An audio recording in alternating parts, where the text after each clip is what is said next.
Hello, hello, hello, and welcome to the Virginia Democratic Small Business Caucus Show, live. And welcome back. We're here in the second week in February. We starting out with Bob Marley. Could you be loved? We love you. You're back at us. And I got my co-host with me, Aaron Porcher. Oh, the chair for the Louisiana Democratic Small Business Caucus. Hey, we're going to just crank it down a little bit. Oh, Aaron, how are you? I am Are you fired up? Are you ready to get some things done? Let's go, Mark. Let's go. Let's go. We're ready to do it, Aaron. Before I get into it, I just want to welcome all the small business owners out there, all the Democratic small business owners, wannabe small business owners, supporters of small business owners, and people out there that are here on Woke Wednesday, ready to get it done as we put the things in front of you that you need to get done, that you're here for, and that we're here for, because we know we're here for you, and we love you, and we're about to get started. Aaron, I just love just getting cranked when I just start this thing off. It just gets me excited because we've got so much work to do, and having to get that work done is important. But let me ask you this, Aaron. Tell me a little bit about how your week's been going before I get started into things. And my week's been crazy busy, but tell me about your week. Oh, Mark, what's been going on with you? Yeah, my week has been amazing. Just recuperating from coming back from San Diego, California once more. I made it back on Monday. It was beautiful and sunny, and I came back here to Louisiana, and lo and behold, the cold broke. The cold is over, and we had a beautiful sunny day today. So my week has been amazing. Continuing to build empires. Yes. Just really focusing on the small business development, and it's been really cool. We're doing some amazing work, and I'm really excited. So yeah. How about you? How's your week been so far? Well, business has been busy this week, but I'll give you an amen and a right on for that weather. The weather has been really good today. We've been deserving of some good weather. So, hey, I'm definitely flying with the weather. But most of all, what I'm flying with too is I'm loving. You always get excited during African American History Month or Black History Month, as some people call it. I'm psyched up, ready to just talk to people a little bit about small businesses, and particularly the great things that a lot of African American small businesses have been doing. And we've got a fantastic, off the hook, serious special guest today, who's really out there helping small businesses and helping minority businesses really get some things done. So pretty soon, later on into the show, we're going to bring her on, and she's really a fantastic person that I met earlier in late 2021, but we'll get into that later. You know what? I'm just starting off, Aaron. Just wanted to just tell people as we start off every show, we are informal, we are informative, and we try to be engaging. Listen, we don't have a whole lot of production. What we really have is just our voices, really, to tell people the main things that we want to try to get across to them in this quick hour that goes by really fast. So I'm going to go ahead and start with the first thing. If you haven't gotten your COVID shots, I think you should get them. You should get your COVID shot, and you should get it as soon as possible. And you should also make sure that you're getting your booster shot, and continue to do your social distancing, continue to wear your mask at the appropriate times, and just make sure you're safe, and you're going to continue to be with us, okay? Getting that done right off the top. Aaron, you got anything you want to add to that? Anything at all? I didn't think so. Yeah. Because I know you agree with all that. Even though, guess what? The numbers have really been getting a lot better. So if you've been listening to the news, they're looking to sort of ease things up, and they kind of got this Omicron a little bit on the run, but it's not gone yet. Any comments? Anything you want to add to that? Well, I mean, it's simple. I mean, we need to be responsible adults and do what it takes to keep ourselves protected and maintain our health. But the other side of that is, as things begin to open up, I want to encourage people to get back to a sense of normalcy, right? Right, absolutely. Out and doing life as they know it, as they desire. Mental health, mental wellness, it's real, and people have really been isolated. So, just want to encourage people to get back to a sense of normalcy and start getting out. And of course, stay safe, protect yourself. Absolutely. So, folks, we're going to keep giving you that PSA, that public service message announcement every time we start the show. And listen, we want to kind of go into the next thing we want to talk about, and we want to talk a little bit about folks about some of the things that are going on in Virginia. There's some interesting stuff that's happening out there in Virginia. Before I get into my really favorite topic, but I'll get into that in a second, is Virginia has a couple of races going on here locally that are going to happen because of the redistricting. And the redistricting that's going on, we've got a couple of new districts, and people are out there within the Democratic Party in Virginia actually trying to get things done with folks who are running for some of the offices and running for some of those new positions that are out there as a result of it in the House of Delegates, and hopefully that turns out to be a good thing. So I'm going to put that on the back burner for now because those decisions haven't been made, but that's what's going on really right now with the party. And I'm not going to get into the particulars that we're having to deal with, having new leadership at the top of the party in Virginia, which we no longer control, but we still have the Senate, and we still have an ability to sort of get some things done there, or at least have our voices be heard. And in Virginia, it never ends. Elections every year.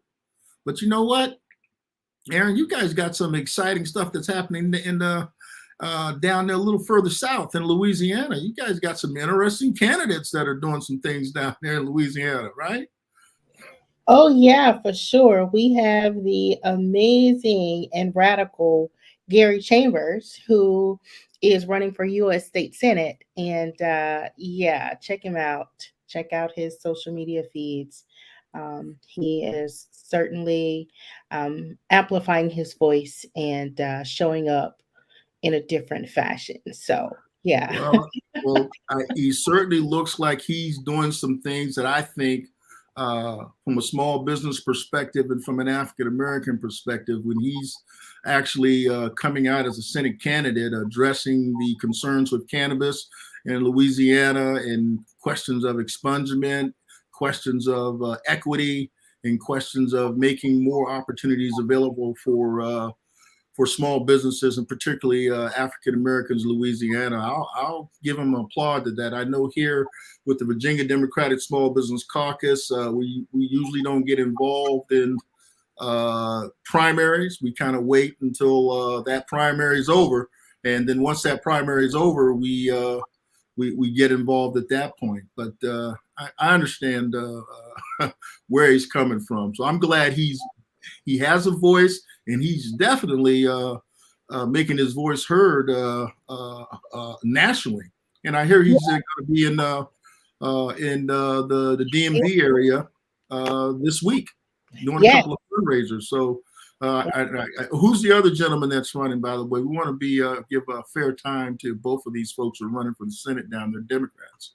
Yeah, that's Luke Mixon. Luke Mixon is also running, and of course, we know John Kennedy is running. He's a Republican. You're not supposed to say that. Hey, it's fact. These are the I'm just messing with you. But yeah, Brew. You're not supposed to say that on Virginia Democratic Small Business Caucus. Hey, listen, we need to be fully informed and aware, right? Yes. So that being said, Gary Chambers will be in Washington, D.C.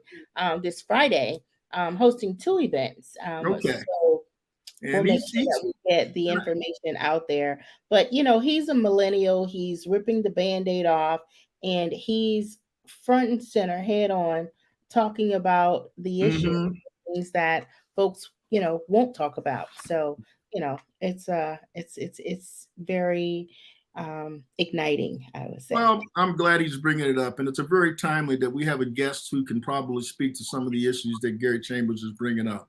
And we talked to everybody here on the Virginia Democratic Small Business Caucus that are supporting the ideals and things that small business and Democrats are pushing all across the country. So it's a pleasure to have this guest who's going to be on today.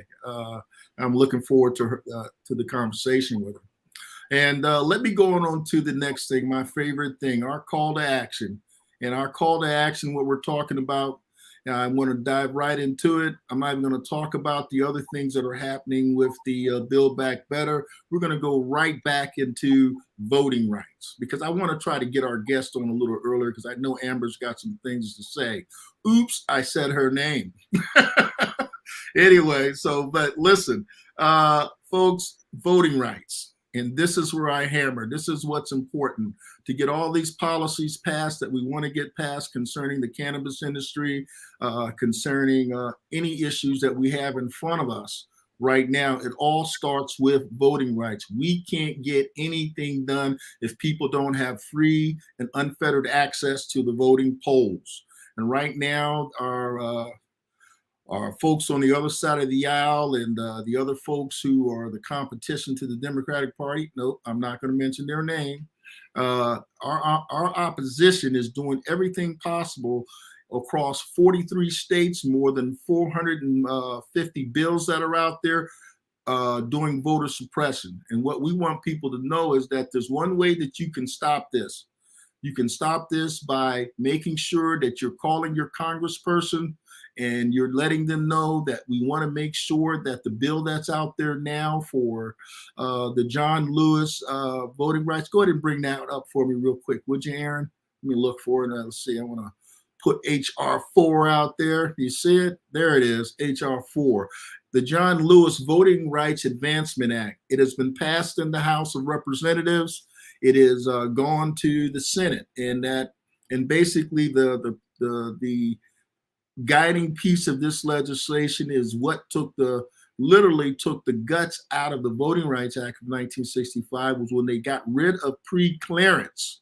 Pre-clearance simply means that before any laws are changed regarding voting rights, that there needs to be pre-clearance by the Department of Justice for certain jurisdictions around the country, and it is something that needs to get put back because it was the only enforcement arm.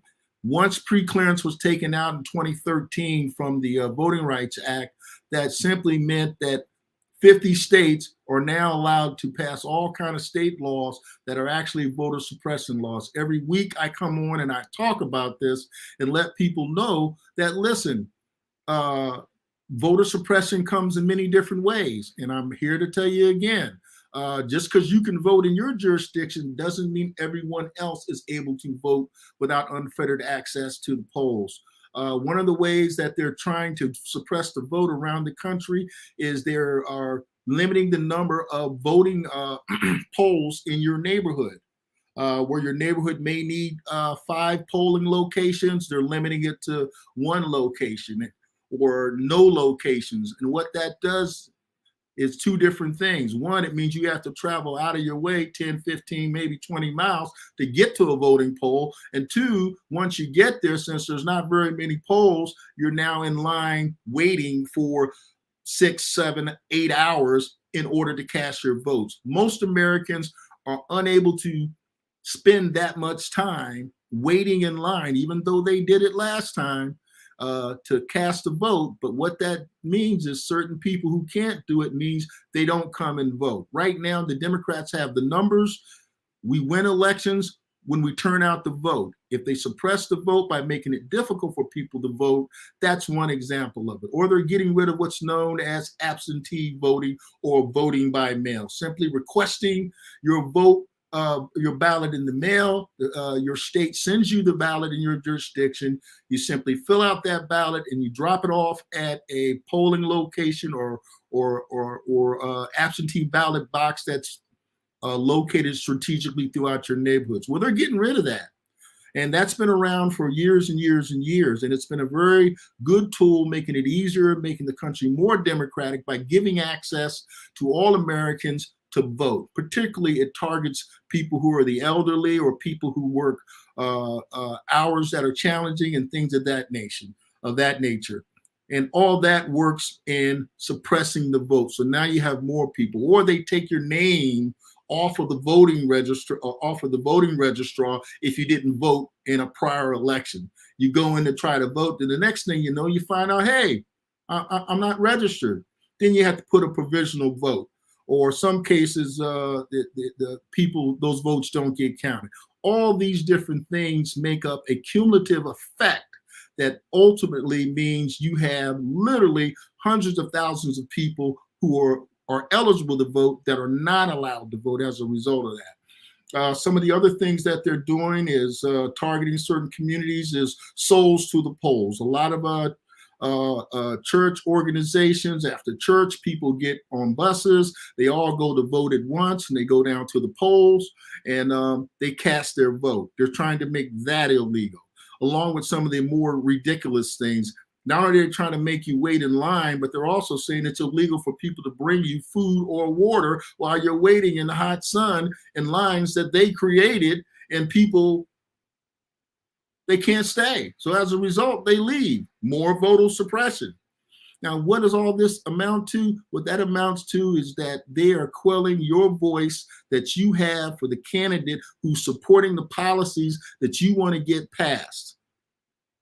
Voting rights is fundamental. It is like air to your body. If you don't have voting rights, you cannot have a voice. And they're trying to quell that voice, particularly in communities across the country that came out in one of the largest elections where Americans ever voted. What, almost 80 million some votes for Joe Biden last time, 70 some million, which was a record too for the competition. But the fact of the matter is, people voted, but they had options on how they could vote.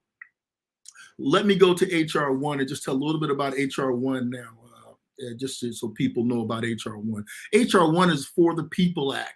And the For the People Act got passed out of the House of Representatives. And basically, it is even giving more ability for people to vote and not to have their votes suppressed. The bill expands access to voting. It gives you things like same-day voter registration. It's banning that purging of the voter rolls, as I mentioned earlier. It also, once again, restores the protections of the 1965 Voting Act, which was decimated by the Supreme Court in 2013. It puts that back in, and also has finance reforms, banning foreign money loopholes, adds additional election security, and making sure that, here's a really crazy thing that's also happening across the country, is not only they're making it harder for you to vote, even if you get through all of those obstacles, what they're doing now is they're putting in partisan rather than independent people who run the actual polls at your various locations around the country. So they're saying to you in simple languages, even if you do win and the election comes out to something we don't like, we're then going to find a way to make sure that those votes are not either counted, or say there's a problem that happened, and try to do something to make sure that your vote doesn't count even once you cast it. That is an insidious program that they're doing. They're also making sure that they're running people for these different offices that are openly expressing the fact that they intend to not have independent commissions to really make sure that your voting that you do, and once you vote, that your vote that you cast actually gets counted. And again, the other thing that I wanted to mention is also in H.R. 1 was getting rid of gerrymandering, or trying to prevent gerrymandering. Basically, folks, what gerrymandering is, where instead of the voters picking the politicians pick the voters. It's not supposed to work that way. It's supposed to work where the people who vote for the particular candidate who is backing the things that they would like to see turned into law, they choose the candidates. But now that's what all that gerrymandering is about, and that's what our folks on the other side of the fence have been doing to voters all over the country because they control, I think it's like 30 or 33, 30, maybe as high as 35 state legislators around the country. So after the census, you have what's known as a redistricting based upon the numbers that come out in the census. And what they're doing with gerrymandering is they're drawing really crazy lines that are either where you should be getting additional Congress people that represent the Democratic Party. What they're doing now is either one, redrawing the line so two Democrats have to run against each other. So that's going to be one less Democrat in office, or they're drawing lines that are completely getting rid of Democratic candidates by the redistricting lines. The redistricting is extremely important. All of that coming together is voter suppression. You need to call your congressperson. You need to tell them that you're supporting H.R. 1 for the People Act. You're supporting the H.R. 4, which is the John Lewis Voting Rights Advancement Act. And now that it's in the Senate, you want to make sure that the Senate actually does what they have. They had a bill up to 2, which was I think S2, S2747, whatever it is. It doesn't matter the number. We all know that did not get passed. But let me tell you, folks, don't be discouraged, be encouraged. Be encouraged. And if you're encouraged, what that simply means is what you want to do is basically stay in the fight, stay in the game. Listen, our generation that came before us, and I'm just talking to myself, I'm talking to millennials, and I'm talking to folks that are older than myself who put up the fight during the 60s and the 70s to get people free, unfettered access to their voting rights in this country. If we have to now turn around and do it again, we can. Because what the Supreme Court basically said after they gutted that bill was, well, if it's a problem, just pass another law and put it back in. Well, the problem is we were unable to be successful at that in the Senate, but we need to make sure we continue to hammer at that, get the right candidates in there in the House and in the Senate, and we need to get the Voting Rights Act passed, because if we don't get it passed, so many things are dependent upon that.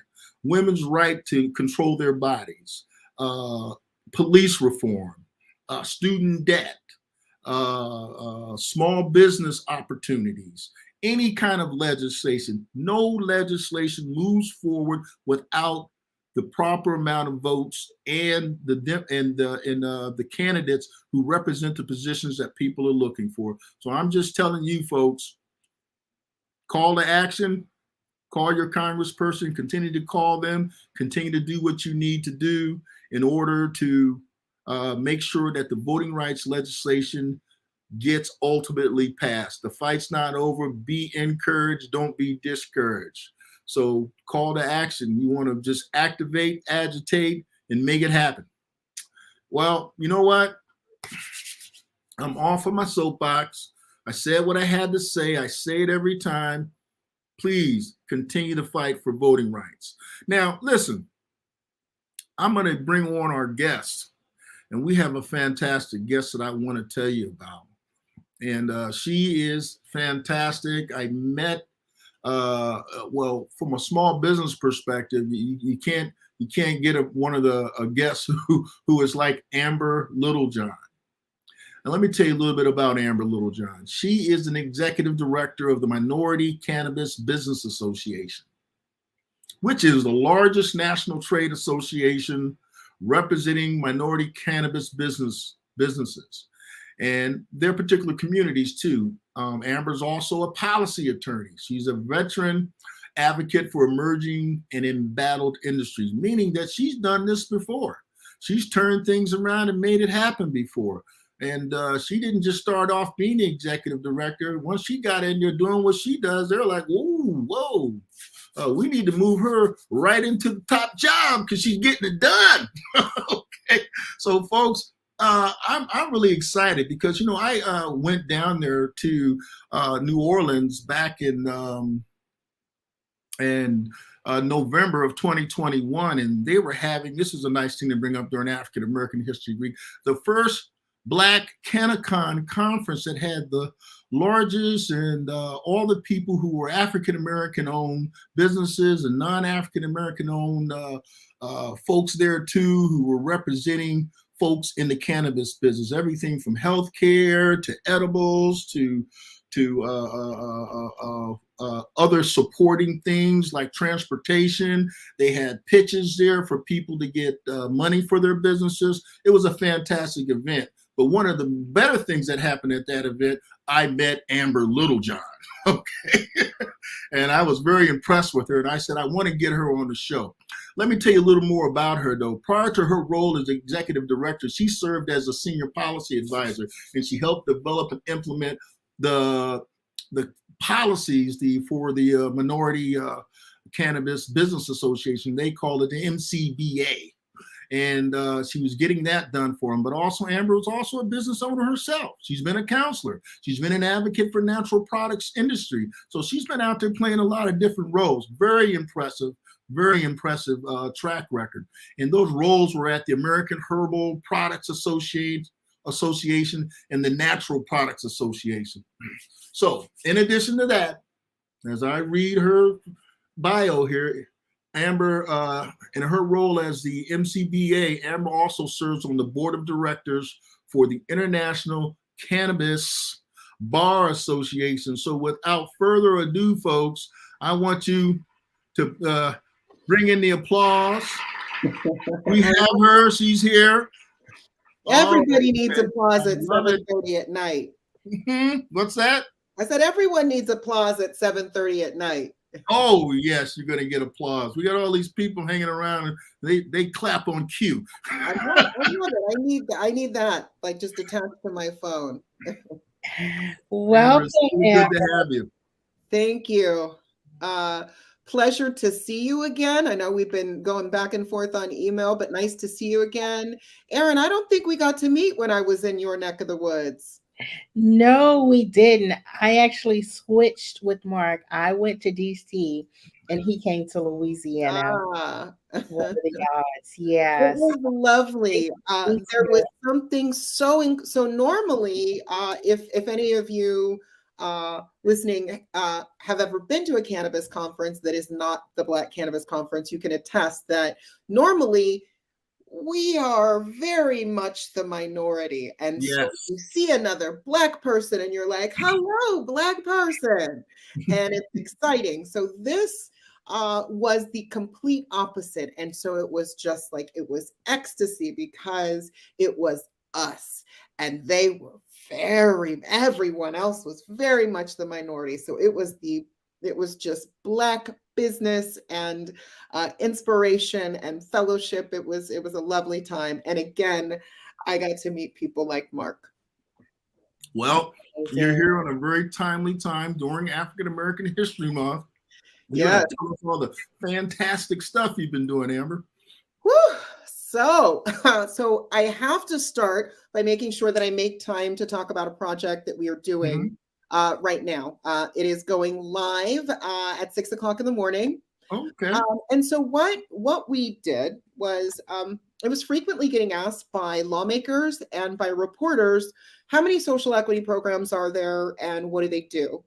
And I was embarrassed because I couldn't actually answer that question. So as I set out to develop a tool to answer that question, I realized that just looking at social equity wasn't going to be enough because none of the programs are really working. And so we needed to look at the laws and policies in their entirety, because those of you who are small business owners know that when you are in heavily regulated industries, the barriers to entry and sustainability are incredible. And oftentimes those barriers to entry and sustainability are by design. And so we wanted to look at the broad range of policies that we thought were impacting equity. So from that, developed two things. We have the National Equity Report, which is really, it's not our thoughts and feelings on equity. It is literally just looking at the numbers. Okay. These states are providing funding. These states are, this is how they're providing funding. This is the definition of equity. This is how many define it this way, how many define it that way, how many states have license caps. It's really just looking at what is being done and what's not being done. And the other super cool piece is for those of you who are advocates, community advocates, industry advocates, we have a digital research tool where you can literally just go click on a state and you'll be able to get all of the provisions and citations and really be able to get a good grasp on what equity and what the market and what accessibility looks like within a given state. So we're super excited about both of those tools. Our intent is really to democratize expensive information.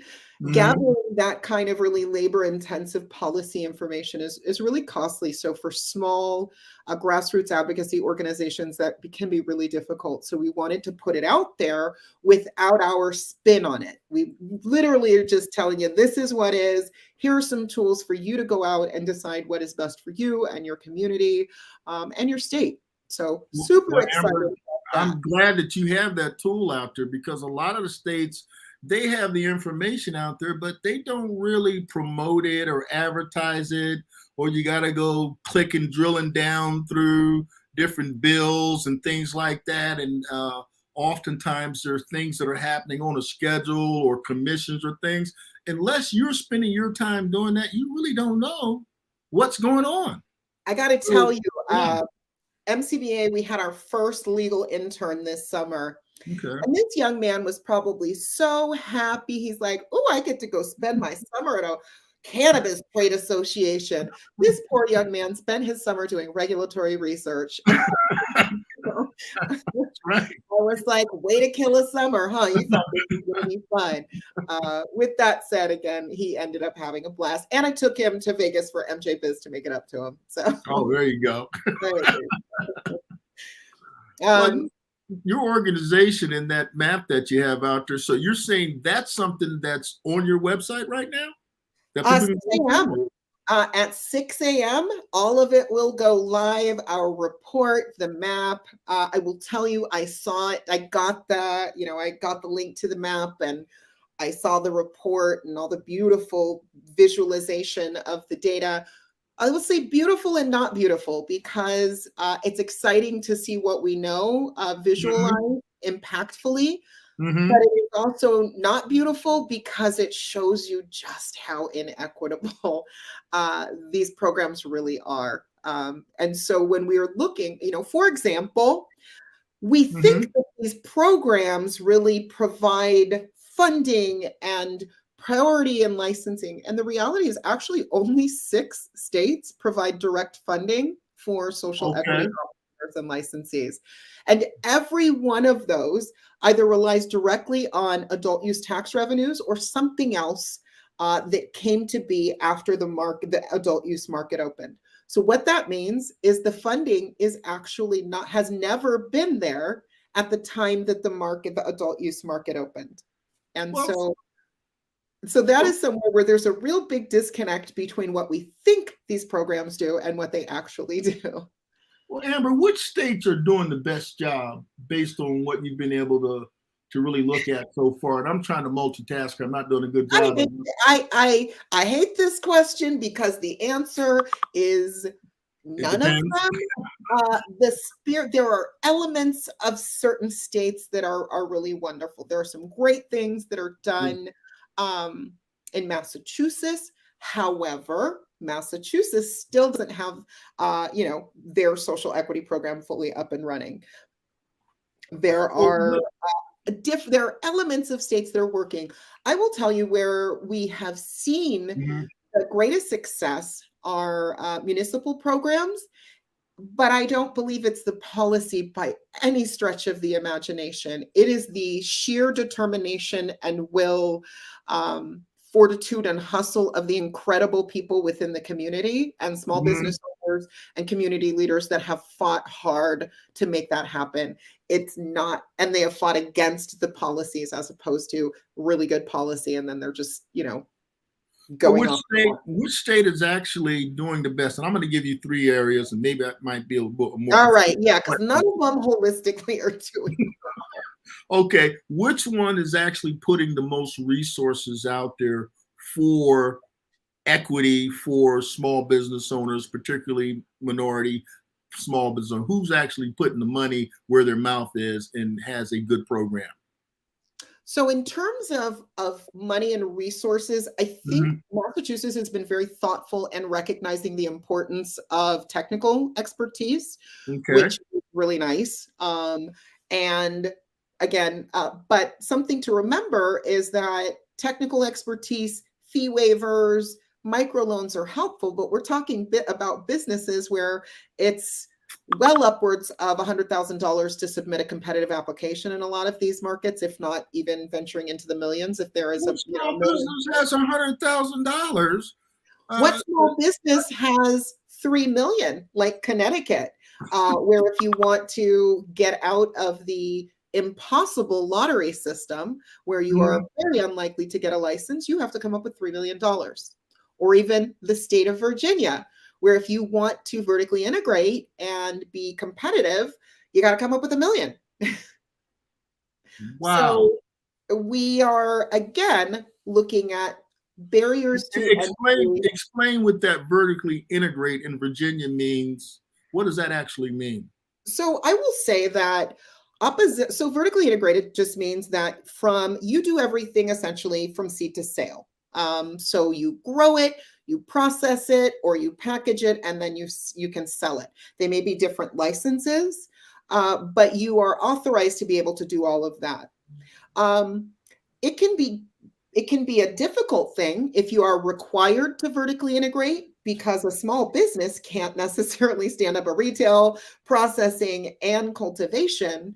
And there is a requirement that you vertically integrate in some states, including Virginia. That doesn't make any sense. Why would people want to do that if they can just go to a distributor? Go ahead, I'm sorry. Why would they want a vertical integration requirement? Yeah. I mean, most small businesses, if you're trying to get into the game, I would think that they're not trying to do all those different things. They're either trying to get in a particular portion of the business that, like in Virginia, I believe it's the, well, they've made it legal for people to possess it in their homes. Yeah. They've made it legal for them to have so many plants in their home. How they're doing in Virginia on expungement for laws that people have been prosecuted for in the past, I don't think they're doing a good job on that. And the equity piece, as I understand it, that based on what you just said, that definitely doesn't sound good. And I think with this new administration that we have in there, that's not helping people in Virginia. I guess I'm focused on Virginia. I think you can know all that you need to know about how the current lawmakers feel about people of color that they have harmed through cannabis enforcement. One of them called the Social Equity Program, again, that would invest funding into people that have been disproportionately harmed. And this isn't for cannabis businesses necessarily. This is also just repairing these communities. One of the lawmakers affectionately called it the Give a Felon a License program. And so that is how the new legislation and administration feel about equity, despite, again, you're looking at a state that was built on slavery related to the sale of tobacco. Now the state and hemp. And now the state has an opportunity to roll this out very differently. And instead, the lawmakers are potentially about to hand the entire industry over to 3 companies, 3 large out-of-state companies. And so the argument because there are the companies, the 4 licenses in Virginia are owned by 3 companies. And their argument is that we've watched social equity implode. We've watched lawmakers pick away at the expungement provisions. We've watched them pick away at social equity. We've watched them implement further barriers to entry with, try to implement further barriers to entry with local opt-ins, that localities can say no. And so we've watched all this take place. And mind you, the whole time, the priority of the current medical operators in Virginia has been to get early market access ahead of everyone else. And their argument is that, oh, well, it'll allow us to get legal cannabis to people and it will keep the unregulated market from springing up. The fact is, this has been done before. And in fact, it's had the opposite effect. Exactly. When you have when you have a handful of licenses available, nobody else has access to the market, but they see money being made. That incentivizes people to participate, whether or not they are licensed. Right. So we have seen this happen before, and we have never seen it do anything but actually have the reverse impact. And so the argument is, oh, but we can toss a single social equity operator an incubator. It will help a single operator. My thought is, if you can incubate a social equity business next year, then you can do it now. You can do it now. Right. And for each license you have, you should have to incubate a small or social equity business. But that isn't what they're pushing for. They are pushing for early and exclusive access. Well, the other thing that doesn't make sense in that too, Amber, because if you have that legacy market that's out there, the same thing that you would want to do for people who are operating in a market that they've made the product legal, and I'm not just talking CBD is legal in Virginia, THC is not legal in Virginia, other than those two things I mentioned earlier. But there's so many other things with the legacy market that's out there. Wouldn't you think some of that would make sense, since it's a $24 billion market, soon to be a $330 billion market? So many people who have been unfairly incarcerated, way past the numbers that they're represented in this state. The records need to be expunged. There's more than just being a dispensary. There's a whole industry, both vertically and both horizontally, that support the cannabis business, from healthcare to insurance to cybersecurity. It's a number of different things. So if you want to help to bring more revenue into the state, why not bring those people out of the dark and help them to become legal? That's tax money into the state. My sentiments exactly. And what we're seeing is, when we provide early access and create a state-sanctioned oligopoly, that we won't see legalization happen, opportunities open for small businesses next year, possibly not the year after, because this is the same bill of goods that they sold us in Illinois.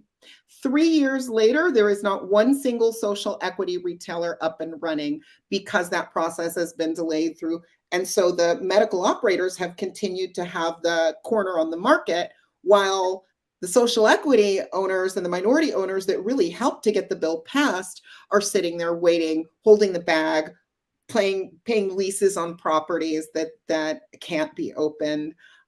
So again, to me, the cost to the community and the long-term impacts that it has on the proliferation of the legacy market is just really not worth it at all to provide exclusive early access. If they want early access, then they can take a look at how they can also stand up small and social equity businesses at the same time. Because if you can incubate them in a year, you can incubate them now and have their doors open on the day that yours do. And the other thing that's really important with this is that they need to be able to allow folks who want to get into this business a way in. Same thing that they did similar to prohibition. You want to get rid of the things that, I don't know how much that happens, around the cannabis market. But if you want to bring it into a tax revenue standpoint, then bring people into the business. I want to ask another question. The other question is, what's your thoughts on what's happening on a federal level regarding cannabis laws and regarding the ability to have access to banks and other things of that nature. Are you guys tracking that sort of thing too? And is there provisions where they're looking particularly out for the constituency that you represent? Yeah. Am I tracking it? Do you see this black eye here? That's from my safe banking battles. I think I got some stars here. We are deep in the trenches. We are also working with an organization called Safe for Equity. Yeah.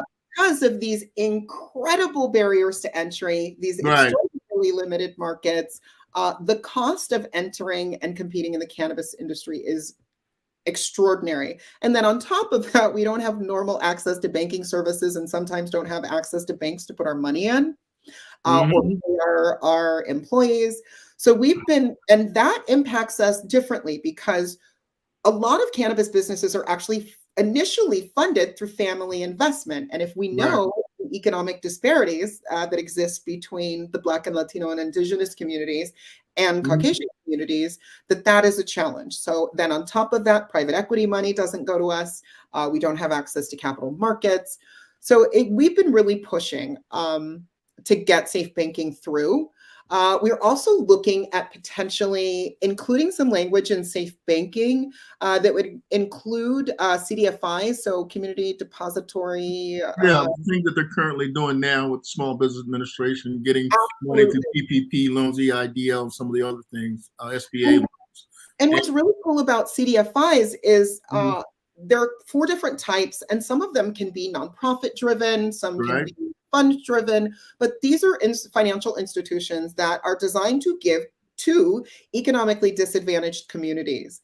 And so this is targeted funding, and currently safe banking doesn't wholly cover all types of CDFIs, including the type of CDFIs that would be most likely to lend to us. So we're looking at that language. There's some excitement around the HOPE Act, which is Congresswoman AOC and Congressman Joyce, which would provide funding to the states to cover automatic expungement and expungement services. Right. We know the vast majority of people who are incarcerated for cannabis are actually at the state level. Right. And why both of those appeal to me is because they are incremental, because we know the federal government can't lower drug prices for old people or get childcare for working families. So they're definitely not going to legalize cannabis right now. And I know people hate to hear that from me, but we've got some years. So we do need to figure out ways to help us compete and actually just survive until we get to the point of legalization. You just opened the door for me to go back to my call to action with voting rights. If people want certain policies passed at a local, a state, and a federal level, they need to have access to free, unfettered access to the polls so they can elect people like you, Amber, that can get in there and represent how they want to have. And by the way, they're not giving these particular cannabis small businesses money. It's their money. It's their tax money. Okay. So people are not coming with their hands saying, please give me some of your money. It's like, I want you to allocate some of this money for our communities to do these 1, 2, 3, 4 things. Yeah. And the taxes we pay are crazy. And it gets crazier on the federal government level because we are federally illegal still. We weren't eligible for PPP loans despite being an established businesses, but they collect taxes at the rate that they tax criminal cartel enterprises. Like we get Al Capone's tax rate and no actual so it's very much taxation with no representation. I believe that Virginia is such a painful example of how elections have consequences. Oh yeah. We have seen it go from the promise of committing to restore a community and committing to the economic empowerment of people that the state has harmed through its policies to calling people felons and fighting to keep people in jail for crimes that people are now making billions of dollars doing. So they've always used the cannabis laws to target, and I'm going to be very specific, African American communities in order as to have that as a reason to try to stop somebody, a reason to try to incarcerate someone in a nonviolent crime, and a crime that does not hurt anyone, but they're using that amongst other things so that people get into the criminal justice system. And once you're in that system, it's very difficult to get out. It's very costly. And that is the reason why we need to stop penalizing people for what they're doing with this, when I think other things, and you know, this is my opinion, there's other things out there like alcohol that are way more, have no, I can't think of any medicinal effect that comes from alcohol besides when, you know, people use it as an alcohol rub and they have sore muscles, but and nobody does that. So what needs to happen is I think they need to continue to push the healthcare piece of this thing, and they need to make sure that we're making our federal and our state representatives continue to get this done. And they should have had it in the Build Back Better Act, as far as I'm concerned. Maybe I should be running for office. Maybe you should be running for office. Definitely not me, but you. If I move to Virginia, I'm voting for you. But go ahead, Amber. You know, I get on my soapbox, but tell us more about what's happening with this, the financial piece of this. Because I think with that SAFE Act that you're trying to get behind, but you're saying that federal law would actually provide resources, not just for expungement. Why can't it provide resources for reducing the barrier to entry by helping to provide funding via the Small Business Administration or other things? You guys looking at that angle?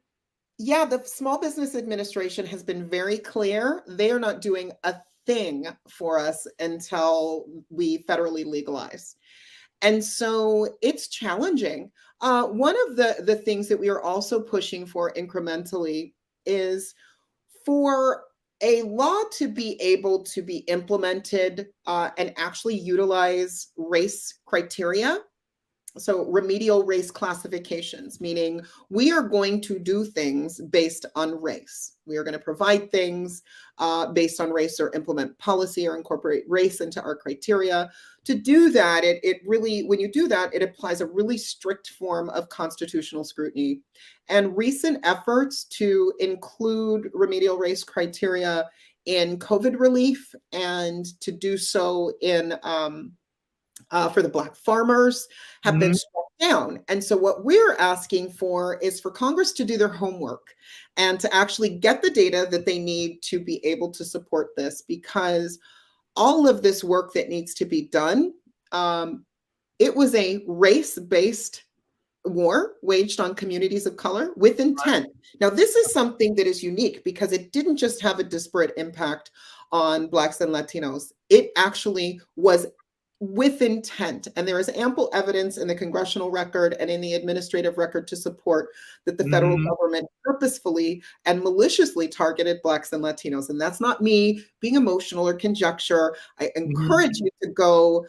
There's a book by a friend of mine called Marijuana, A Short History. Easy read, but very informative about the history of cannabis prohibition. So if it was a race-based problem, we need a race-based solution. So it is definitely a race-based problem. We need a race-based solution. And when you say race-based, I think you can substitute another word in there. How about you just follow the data? Okay.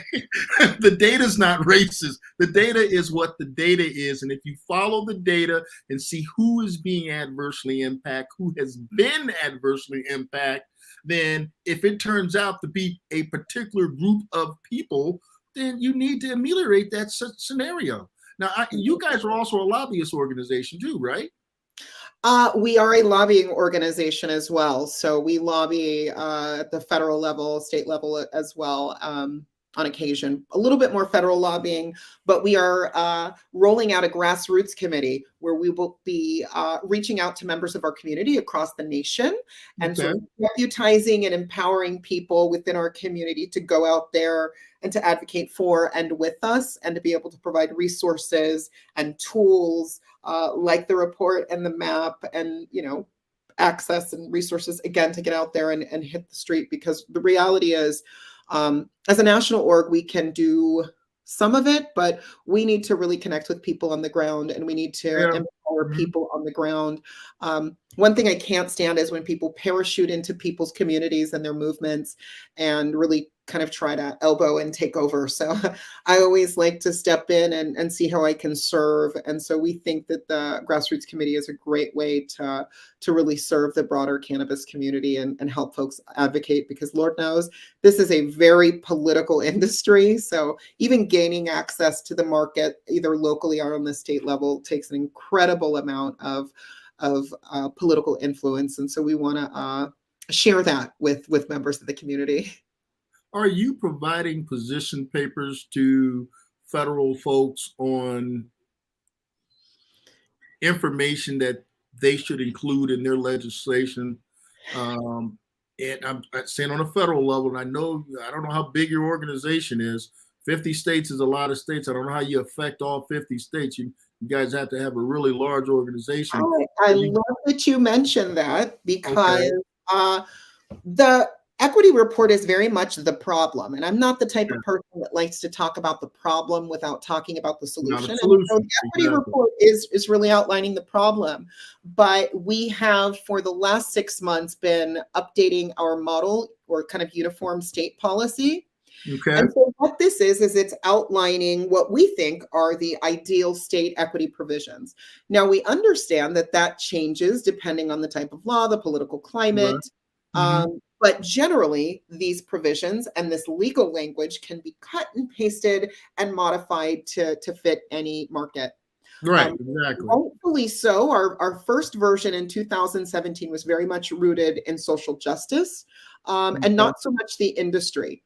So now we have beefed up our social justice provisions and expanded it to include really robust industry provisions, and kind of some innovative approaches, like, in addition to incubators, looking at what an equitable franchise model would look like, so that we can keep adding ways for folks to get involved regardless of their level of experience or their resources. I think all that is a fair thing to do. So can people come to your organization and say, listen, I'm trying to do some things here locally and with my state government as well. Is there any information that you can provide me that I can give my delegate, or I can give my state senator, or my governor or lieutenant governor? Well, I don't know whether those guys are any good now, but as far as my Democratic how do you think I ended up shaking down people in Virginia? I'm a sucker for the cause. I read an email one day and somebody said I need help, and I'll be there. And so, yes, people can reach out to me directly, amber@minoritycannabis.org, info@minoritycannabis.org. Join the organization, read our monthly newsletters. Again, we have a model ordinance, our set of ordinances for local laws. We have very robust comments that we've made on several pieces of federal legislation that are great guides for federal policy, as well as, again, our old model policy and our soon to be updated, very robust model policy. So if there are ongoing and current policy issues, or folks need help advocating, or even just connecting to other folks, please join MCBA, reach out to me. And you guys on IG, you're on Twitter, all that stuff? We are on all of that. I've been dragged kicking and screaming by my millennial staff and board. But yes, we are on all of those things. Okay, so that's how people get their information. So the other thing, your organization is a nonprofit, right? So we are an Oregon nonprofit, because there is a ban, a Trump-era ban on cannabis advocacy organizations. So we are actually currently working to fight that. There's a ban. I'm sorry, I'm going to interrupt you. What do you mean there's a ban? A federal law or something? What do you mean? So in 2018, we were still a little tiny organization, and we had our Oregon status, and we never had to worry about taxes because we always spent every single penny and came screeching into the end of the year. But now, as we grow and have to maintain staff, we want to carry over resources to be able to be solvent. So now we can't actually, because in 2018, the Trump administration passed a rule that said if you are advocating for favorable market conditions for an industry that is a controlled substance, you cannot get a determination letter, which is the little piece of paper that you need to be an official 501c6. And Well, so is that something that the Biden administration can just withdraw? Absolutely, or just not enforce. So we have been working to potentially get that turned over. And also, since a lot of the work that we do is nonprofit, mind you, of course, our advocacy work would still be under a C6, but we're also looking at wrapping our nonprofit work and our resources and our education into a C3, which is a little bit less challenging in the cannabis industry, but still challenging. So you guys still are pretty much depending upon donations, and if people donate to you currently, they can't get a write-off because you're not officially a nonprofit.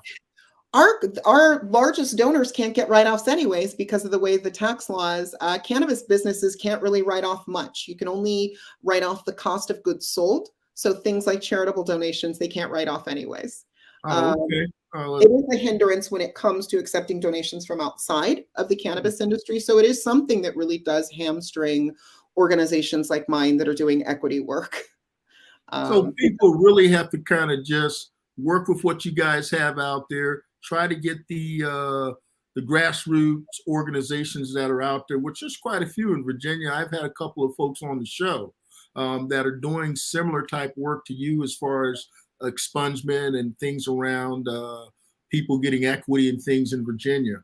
So what advice would you leave with, wait a minute, I'm going to hold up for a second. We're going to go a little bit over, Aaron. In Louisiana, they recently just passed some laws that will allow CBD to be legal in the state of Louisiana. And for people who are in that business that are have CBD related products can now do that in Louisiana. Were you guys instrumental in trying to help out businesses in the state of Louisiana, or did they use any of your stuff?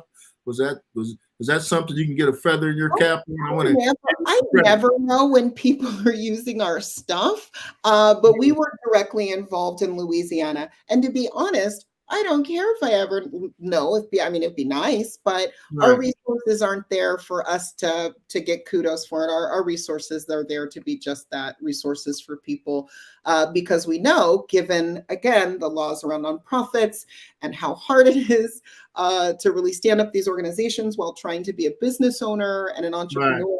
We want to give and provide as many resources for advocacy and small businesses as we can. Well, then let me go back to the question I was about to ask you. What would you like to leave the folks who are in this business or would like to get into this business? What are the best things that you offer to be able to help folks out who are trying to get into the cannabis industry, either as a new business or as an existing business? So the majority of our members are actually aspiring entrepreneurs. So a lot of our programming and education is focused around that. For example, our first small business education series event is going to be about the politics of getting a license. Then we will be doing branding, partnership and membership agreement, corporate formation. We have a partnership with the International Cannabis Bar Association where we do clinics and provide more in-depth information. We do things like the event we did in Black Cannabis Conference with a pitch competition where we actually teach people how to create pitch decks and how to pitch. So there are ample services, but my parting advice is get started early. Start attending public hearings, get involved in the political process, follow the regulatory authorities, and really stay informed, because you have to make sure that the policies that are being set out are policies that will include you and create space for small businesses. Because while my organization focuses on minority businesses, the challenges that are facing minority businesses are really common to all small businesses. That is fantastic. And I will ask you the last question that I ask all of our guests. If you were queen for a day, your personal big thing that you would want to have happen, that your personal pet project, what would it be? Oh, mine would be Mine is kids. I would provide ample mental health and education support services to Black and Latino youth. We have such a prevalence of trauma, and it is so devastating to children. Having been a court advocate for kids, seeing the generational consequences of that. If I were queen for a day, I would wrap them up in my arms and provide them all the services and all of the resources and all of the protection that I possibly could. And again, try and find ways to be able to do that. And that's where I think the cannabis industry has an opportunity, again, to take these resources and make sure they're directed to things just like that. That is a fantastic note to end on. We appreciate you being here, and we're going to have you back hopefully sometime soon, because there's good news coming. Thank you, Littlejohn, for being on the Virginia Democratic Small Business Caucus. And we'll see you next time, next week. Bye, y'all.